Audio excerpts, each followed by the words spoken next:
This is The Righteous Edge, and I am your host, Jack Bravo. We are one of the fastest growing conservative commentary Christian channels on YouTube right now, thanks to you and your support.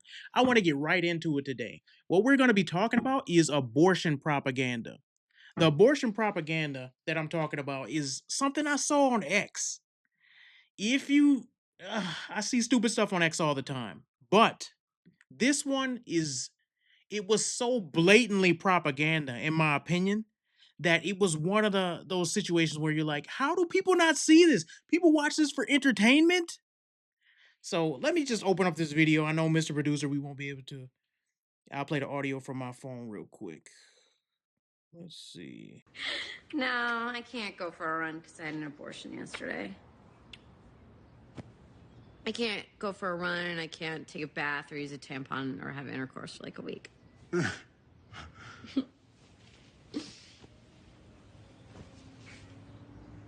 Are you,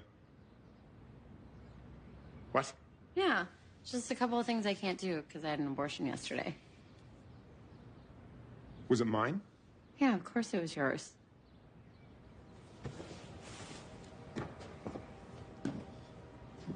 I didn't want to talk about it beforehand. I just wanted to do it.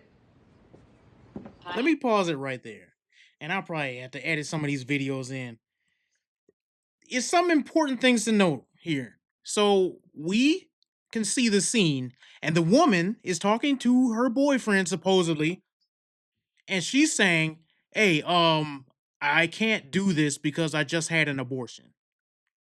They look like they're about to get busy, and she stops him and says, no, I can't do this, and there's a couple other things I can't do because I just had an abortion. And she says it like it was just like I had a drink of water. Then he's like surprised, so we'll stop I haven't there. shared with boyfriends in the past. I'm trying to be more open with you. So you're trying to be open with me. How many abortions have you had? I'm not going to share that with you because that is private.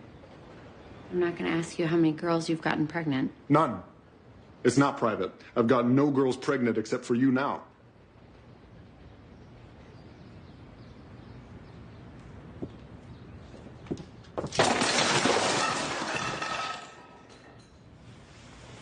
Who fucking went with you? My friend Sue Ellen Garth. I don't even know her. You'll meet her. She's a somnambulist. Who did it? Who aborted you? A doctor named Gunita did the procedure. She delivered my cousin's baby. Let me pause there. All right, so I want you guys to notice a couple things. She's very nonchalant about this, and he's very emotional, okay? Now, I'm not saying that a man should not be emotional when somebody murders his child. But what I'm saying is, what is the show's producer? What are they trying to show you about men and women? Are they trying to invert how things usually are? I would say absolutely yes. Was it a boy or a girl? My cousin's baby's a girl. No! Ours! It was a ball of cells. It was smaller than a seed pearl. It didn't have a penis or a vagina. Isn't this a decision that people typically make together? So you wanted a baby? Maybe. That's kind of absurd. We've been together for less than 7 weeks. I don't think that we're ready for a child. Crazier things have happened. People do crazy things. My parents got married after a fucking week. Okay, so we should have the baby and put it in your toolbox as a cradle and feed it sardines and tell it that you don't know my middle name? It's Rose! No, my first name is Mimi Rose. My middle name is Eleanor. I don't understand how you could do something like that without talking to me first. It's evil. You're right, you don't understand. And that's the end of the scene. So, where is this show from? This show is from an HBO series called Girls. Just a little bit of the plot summary. It's in season 4 of Girls, episode 6. It's called Close Up. The focus is primarily on Hannah Horvath, Lena Dunham, and her relationship with Adam Sackler, Adam Driver. The episodes begin with Hannah and Adam in a domestic setting where Hannah reveals that she had an abortion without informing Adam. This revelation is a catalyst for a series of emotional exchanges that explore the dynamics in their relationship. Lena Dunham, the creator, writer, and star of the HBO series, has explicitly stated her work is motivated by feminist principles. Dunham has been vocal about her feminist identity and how it influences her creative outlook. Here's a detailed breakdown, and we'll talk about this in a little bit. Let me talk about some of these things that's going on. Why is this propaganda? It's propaganda because despite most people looking at the scene and saying this girl is a demon, despite that, they meant this scene to make that woman seem like a hero. Do you guys understand? They thought when they showed this scene to the audience that the woman would be a hero in women's eyes. Instead, it got a lot of bad feedback, especially on X, because for some reason it's going viral right now. I can't even say for some reason. The reason why it's going viral because conservatives saw it and they said, "This is you guys' hero? This is the woman you guys want to portray as the good guy? The woman who so nonchalantly can murder her own child and tell the man like she just had a cup of coffee." That's what they want women to be like. Here's one thing that you notice here. The inversion of how things should be is how they want things to be.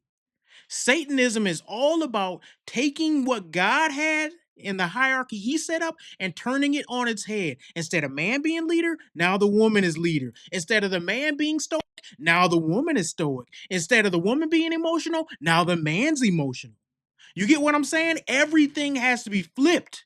She's so nonchalant. She's just doing the dishes. It's no big deal to me that I murdered his child. And he's so emotional he can't even remember what her middle name is. He's just this feminine man with this weird, ugly, queer haircut. And he just doesn't know I don't know what's going on here. I don't know your middle name. I'm just upset. I'm slamming things on the ground. I'm a big dumb man. And she's just totally calm and kept together. And she's made a logical decision. And she's responding because we know that's how women are, right? You know what the city needs? More feminist bullshit. They never respond out of emotions in an argument. No, they're stoic and calm, right? That's how they respond. That's what they want you to think. And they presented this and it just backfired because it got a little too real. Because when you take women out of their natural roles and you tell them, oh, well, you shouldn't care about life. You shouldn't be the nurturer. You should be stoic after you just murdered a baby. People look at that and say, something is off with that. That's not right. And that's how people saw the scene. Now, if you don't believe this is feminist propaganda, let's look at what Lena Dunham has said. Let's look at what she stands for and what's known about her on the internet. The feminist motivations of Lena Dunham. Explicit statements of feminism. Dunham has frequently described herself as a feminist and used the TV show Girls, we just got that scene from. She uses that as a platform to explore feminist themes. In interviews and public statements, she has emphasized her intentions to depict the lives of young women in a way that challenges traditional narratives and highlights their complexities. These are things she has said. Thematic focus in Girls. The series Girls tackles a range of feminist issues, including body image, abortions, sexual autonomy, and their challenges of navigating career and personality in this patriarchal society.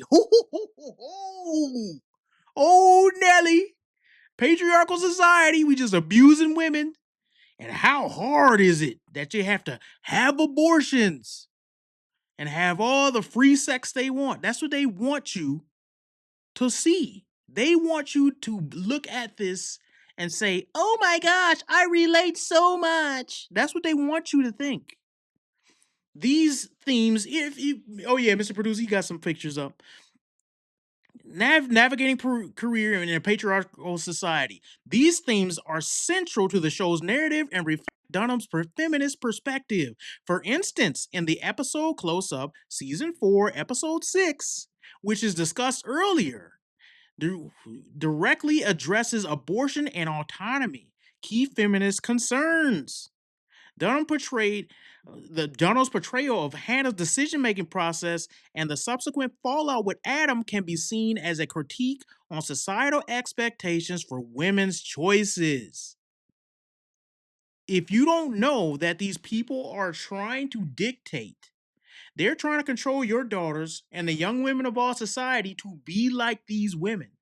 They don't want you to care about life. They want you to abort a man's baby and then look at him in his face and say, "No big deal. It's none of your business if I murdered your kid or not."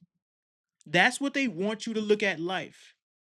And it's sad because how many women are falling for this?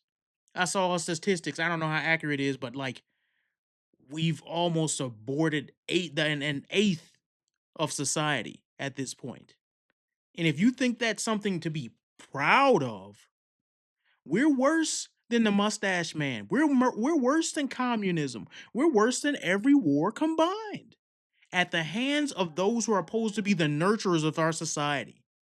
That's what Satan has done. He's changed those women to be, instead of the nurturers and those who heal, those who kill and destroy. Let's pick up these so didn't we have some verses in there? I don't know where I put the verses, but if you just pull them up on screen, I might just be able to read it that way. Oh, Second Timothy 4:3-4. For the time is coming when people will not endure sound doctrine, but have itching ears that will accumulate for themselves teachers who suit their own passions and will turn away from listening to truth and wander into myths. I think that might be, we might reuse that verse again. But one of the things that happens is in this time in which we live, evil has taken over. And people will tell you this thing to be true, whether it be abortion, whether it be feminist, whether it be how women should act. And they present that, and guess who's turning to it? All of society is turning to that and saying, this is what we should be because of propaganda like this. And it's actually very, very sad.